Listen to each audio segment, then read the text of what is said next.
Hi, I am doctor Shikha Sharma. आज मैं आपको एक वैदिक रेसिपी के बारे में बताऊंगी जो अपने आप में ही एक हेल्थ फूड है। आज मैं खिचड़ी के बारे में आपको कुछ बताऊंगी। आम तौर पे हमने देखा है कि जब घर में कोई बीमार होता है तो उसे हम खिचड़ी देते हैं।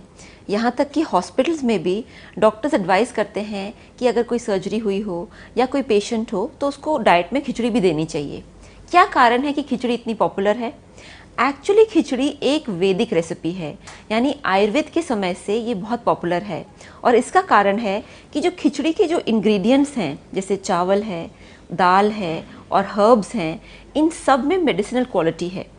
सबसे पहले जो खिचड़ी में जो चावल इस्तेमाल होता है वो मोटा चावल इस्तेमाल होता है जिसका वाटर कंटेंट ज़्यादा है। दूसरा, वो पुराना चावल इस्तेमाल होता है जिसमें कि वात यानी गैस बहुत कम होती है, ज़्यादा गैस नहीं बढ़ाता। दूसरी चीज़ है कि जो कॉम्बिनेशन है मूंग दाल का चावल के साथ, वो एक्चुअली कंप्लीट फूड है, यानी मूंग दाल में लाइसिन होता है और चावल में नहीं होता, तो ये सब मिलके उसमें सारे अमाइनो एसिड्स और कार्बोहाइड्रेट्स मिल जाते हैं।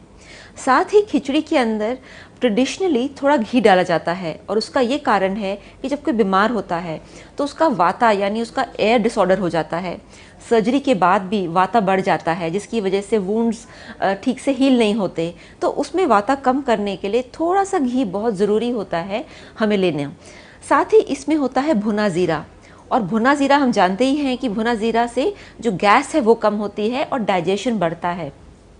एक चीज़ जो बहुत इम्पॉर्टेंट है कि खिचड़ी को स्लो फ्लेम पे पकाना चाहिए, और इसमें जो नमक आप इस्तेमाल करें वो एक्चुअली काला नमक इस्तेमाल करना चाहिए और सफ़ेद नमक नहीं इस्तेमाल करना चाहिए।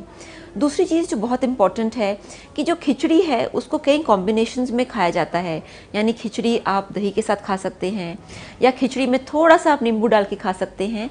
और उसका अलग अलग कारण है कि जब पित्त बढ़ जाता है तो खिचड़ी को दही के साथ दी जाता है, और जब आपका जो डाइजेशन है वो कमज़ोर है तो थोड़ा सा उसमें नींबू निचोड़ के दिया जाता है।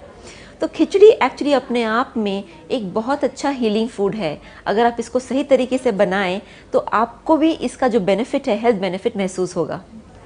तो खिचड़ी एक्चुअली आजकल फॉरेनर्स में भी बहुत ज़्यादा पॉपुलर होती जा रही है। एंड ऑफ कोर्स जो बच्चे होते हैं छोटे, जैसे 9 महीने 10 महीने के लिए, उनके लिए तो बहुत ही अच्छा फूड है।